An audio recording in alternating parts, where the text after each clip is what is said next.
Value investing को सबसे पहले मिस्टर बेंजामिन ग्राहम ने यूज करना शुरू किया था। मिस्टर बेंजामिन ग्राहम जाने माने stock market investor mister Warren Buffett के गुरु हैं।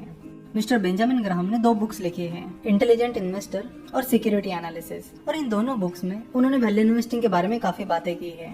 आगे चल के उनकी वैल्यू इन्वेस्टिंग की ये टेक्निक काफी ज्यादा पॉपुलर हो गई और बहुत सारे लोग वैल्यू इन्वेस्टिंग को यूज करने लगे। तो सबसे पहले देखते हैं कि ये वैल्यू इन्वेस्टिंग क्या होती है। वैल्यू इन्वेस्टिंग में उस शेयर के एक्चुअल वैल्यू को निकालने की कोशिश की जाती है। मिस्टर वॉरेन बफेट कहते हैं कि प्राइस इज व्हाट यू पे and value is what you get, यानी आप जो पे कर रहे हो वो प्राइस है और उसके बदले में जो चीज आपको मिल रही है वो वैल्यू है। सो अगर आप किसी कंपनी में इन्वेस्ट कर रहे हो और उसके लिए जो आप पे कर रहे हो वो प्राइस है और उसके बदले में आपको जो मिलेगा वो वैल्यू है, तो हमेशा वैल्यू जो है वो आप जितनी प्राइस पे कर रहे हो उससे ज्यादा होनी चाहिए। तो वैल्यू इन्वेस्टिंग की टेक्निक में सबसे पहले उस शेयर की एक्चुअल वैल्यू निकाली जाती है, जिसे इंट्रिंसिक वैल्यू भी कहा जाता है। इस एक्चुअल वैल्यू यानी इंट्रिंसिक वैल्यू को निकालने के लिए आपको कुछ कैलकुलेशंस करने होते हैं और उस बिजनेस को समझना होता है। उसके बाद जो भी उस शेयर की एक्चुअल वैल्यू निकल कर आती है, उस एक्चुअल वैल्यू को आपको उस शेयर के मार्केट प्राइस से कंपेयर करना होता है। सो अगर उस शेयर की वैल्यू उस शेयर के मार्केट प्राइस से काफी ज्यादा है तो माना जाएगा कि वो कंपनी अंडर वैल्यूड है। वही अगर उस शेयर की वैल्यू उसकी मार्केट प्राइस से काफी ज्यादा कम है तो माना जाएगा कि वो स्टॉक ओवर वैल्यूड है। तो वैल्यू इन्वेस्टर्स का मेन फोकस होता है कि अंडर वैल्यूड कंपनीज को ढूंढना और उनमें इन्वेस्ट करना। बहुत सारे इन्वेस्टर्स वैल्यू इन्वेस्टिंग की स्ट्रेटेजी को यूज करते हैं, जिसमें दुनिया के most successful investor mister Warren Buffett भी शामिल हैं। तो उनकी स्ट्रेटेजी के बारे में भी हम आगे इस कोर्स में बात करने वाले हैं। अब सवाल हमारे दिमाग में यही आता है कि कोई कंपनी का स्टॉक अंडर वैल्यूड और ओवर वैल्यूड क्यों होगा। तो उसका जवाब है कि स्टॉक मार्केट में शेयर्स की प्राइस लोगों के द्वारा डिसाइड की जाती है और कई बार लोग चीजों को ओवर रिएक्ट करते हैं, जिसकी वजह से शेयर की प्राइस उसके एक्चुअल वैल्यू से बहुत ज्यादा ऊपर चली जाती है या फिर बहुत ज्यादा नीचे चली जाती है। तो लोगों को इस इरेशनल बिहेवियर का फायदा value investors time to time लेते हैं। तो लोग जो चीजों को ओवर रिएक्ट करते हैं, इमोशनली डिसीजन लेते हैं या इरेशनल बिहेवियर दिखाते हैं, उसका फायदा अब वैल्यू इन्वेस्टिंग करके ले सकते हो।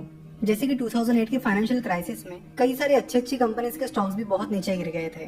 ऐसा नहीं था कि तब उन कंपनीज ने खराब परफॉर्म किया था, बल्कि तब लोगों ने ओवर रिएक्ट किया था और जो कंपनीज अच्छा परफॉर्म कर रही थी उनके शेयर्स भी लोग सेल कर रहे थे, जिसका फायदा उस टाइम कुछ इन्वेस्टर्स ने लिया। उन्होंने 2008 की फाइनेंशियल क्राइसिस के टाइम उन कंपनीज के शेयर्स खरीदे और उन्हें होल्ड करके रखा और फिर लॉन्ग टर्म में बहुत ज्यादा प्रॉफिट कमाया। चाहे वो successful investor mister Carlos slim hello हो या फिर मिस्टर वॉरेन बफेट हो, ये इन्वेस्टर्स ऐसे ही टाइम का इंतजार करते हैं जब कोई क्राइसिस आता है या फिर जब मार्केट बहुत ज्यादा गिर जाता है, और उस टाइम वो क्वालिटी कंपनीज को ग्रैब कर लेते हैं। अब आप कहोगे कि ये स्ट्रेटेजी तो बड़ी सिंपल है, बट इसमें एक बहुत बड़ा प्रॉब्लम है और वो है पेशेंस का। इस स्ट्रेटेजी को वही लोग अप्लाई कर पाते हैं जिनके पास पेशेंस है। जब किसी कंट्री में रिसेशन आ जाता है या फाइनेंशियल क्राइसिस आ जाता है, तब लोगों के पास ज्यादा पैसा नहीं बचता। सो अगर उन्हें कोई अच्छी इन्वेस्टमेंट अपॉर्चुनिटी भी दिखती है तो भी वो उसमें इन्वेस्ट नहीं कर पाते क्योंकि उनके पास उस टाइम पैसा नहीं होता। सो इसलिए जरूरी है कि आपको कुछ पैसा साइड में रखना चाहिए ऐसी सिचुएशंस का फायदा लेने के लिए, क्योंकि अगर मार्केट बहुत ज्यादा गिर जाता है या इकोनॉमी में रिसेशन आ जाता है तो आप उस चीज का फायदा तभी उठा पाओगे जब आपके पास इन्वेस्ट करने के लिए पैसा रहेगा। तो ऐसा नहीं है कि वैल्यू इन्वेस्टिंग की ये स्ट्रेटेजी सिर्फ ग्रेट इन्वेस्टर्स को ही पता है, ये पता तो बहुत सारे लोगों को है, बस अप्लाई वही कर पाते हैं जिनके पास पेशेंस है, जिनके पास डिसिप्लिन है। और ये पेशेंस और डिसिप्लिन आपको पैसा सेव करने में भी मदद करेंगे।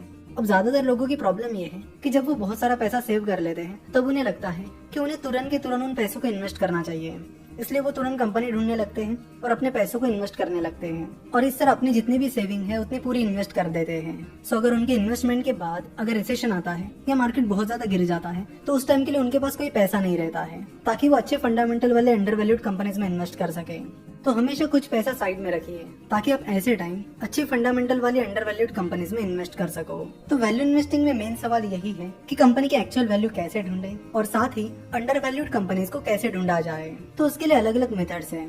कुछ मेथड्स में आपको कुछ फाइनेंशियल रेशियोज का इस्तेमाल करना होगा, तो कुछ मेथड्स में आपको कंपनी का क्वालिटेटिव और क्वांटिटेटिव एनालिसिस करना होगा और उसके बेसिस पर देखना होगा कि उस कंपनी के शेयर की एक्चुअल वैल्यू कितनी है।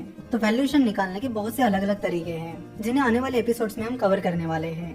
तो आशा करता हूँ कि आज के एपिसोड में आपको पता चल गया होगा कि वैल्यू इन्वेस्टिंग क्या होती है और लोगों के इरेशनल बिहेवियर का और ओवर रिएक्शन का फायदा आप कैसे ले सकते हो। नेक्स्ट एपिसोड में हम अंडर वैल्यूड कंपनीज को ढूंढने का एक तरीका देखने वाले हैं जो कि काफी इंटरेस्टिंग है।